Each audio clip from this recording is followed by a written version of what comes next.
Bonjour chers amis, les Gilets jaunes sont de retour, 16 novembre 2024. Est-ce que quelqu'un s'y attendait? Et le troisième larron est arrivé, il est au pouvoir. Après, vous avez maintenant parlé des Gilets jaunes.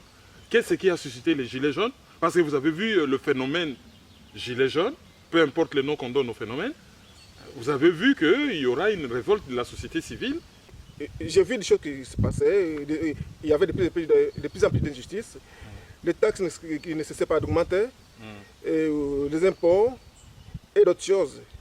Et je me suis dit que tôt ou tard, donc les gens seront, comment je peux dire, asphyxiés et ils vont finir par se révolter. S'il n'y a personne qui vient pour changer ça, ça bougera. C'est ça que j'avais prévu. Voilà. Et ça a bougé. Et ça bougeait. Au départ, c'était bien. Ils avaient l'appui des Français. Mais puisqu'on demande leurs idées, ils n'en ont pas et continuent. Ils sont devenus comme si c'était eux les voyous. Ouais. Voilà, maintenant ils n'ont plus la côte. Mais même s'ils n'ont pas la côte, ça ne va pas disparaître pour autant. Même si ça pourrait s'arrêter un jour, mais ça va reprendre. Donc, ces visionnaires avaient prévu, pas seulement les Gilets jaunes, les premières, celles de 2018, mais qu'ils avaient aussi prévu qu'ils allaient refaire surface, même s'ils s'arrêtaient un jour. Et aujourd'hui, ils sont de retour. Et pas que. Dans la même vidéo de juillet 2019, ils citent deux faits qui sont d'actualité aujourd'hui, novembre 2024. Il parle de l'appauvrissement de la France et de la possibilité d'une troisième guerre mondiale. Comment voyez-vous l'avenir de la France particulièrement? On peut se relever ou on va descendre? Pour moi, si on continue telles que les choses sont actuellement, ça va continuer à descendre. Et si ça descendait, on va finir comment? Par une guerre? Par des émeutes, par des révoltes générales, ou une révolution, une troisième révolution française? Ça commencerait par des révoltes qui pourraient devenir une révolution. Et il y a des choses très graves que je n'aimerais pas dire. L'adversaire en face, s'il n'a pas envie de changer, ça pourrait aller jusqu'à la guerre mondiale.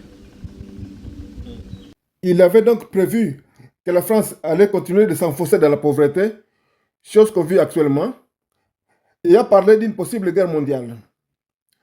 Ça ne veut pas dire que la guerre aura forcément lieu, chose qu'on ne souhaite surtout pas. L'important est qu'il avait prévu cela, alors qu'à l'époque, rien ne laissait présager un tel scénario, et que les gens s'en sont même moqués à l'image de ses commentaires.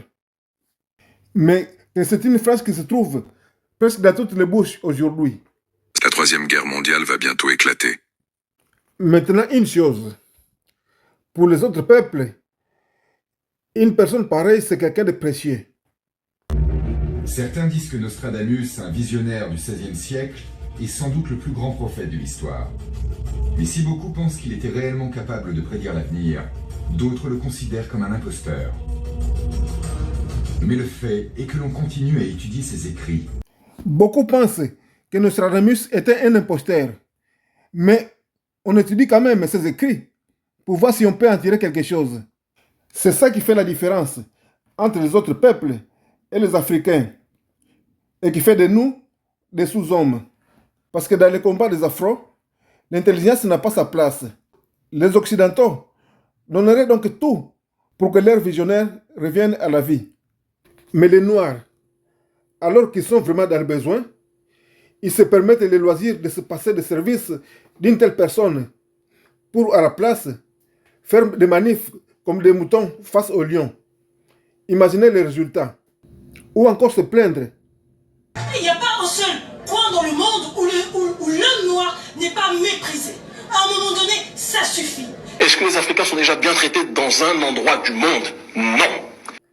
Faire des revendications absurdes comme Black Lives Matter. Tenir des propos ridicules comme on n'est pas des sous-hommes. Ou ce qu'on demande, ce n'est pas de l'amour. On n'en a pas besoin. Et ce que nous voulons, c'est le respect. Mais ce que nous voulons, c'est que la France enlève son genou du cou de l'Afrique. On se croit intelligent à tenir de tels propos. Et tout le monde applaudit, alors que tout cela est stérile. La preuve, cela n'a jamais changé quoi que ce soit. Et pour cause, le respect, ça ne se demande pas, mais ça se mérite, ou ça s'impose. Et on ne demande pas au loup de cesser de manger les brebis. Il faut se donner les moyens de lui en empêcher. Ou nous, on veut ceci, on demande cela. Mais quand est-ce qu'on va se mettre dans le crâne que l'ennemi n'a rien à foutre de ce qu'on veut? On comprend donc pourquoi les Africains souffrent. Si je me permets de reprendre le terme de cet internaute.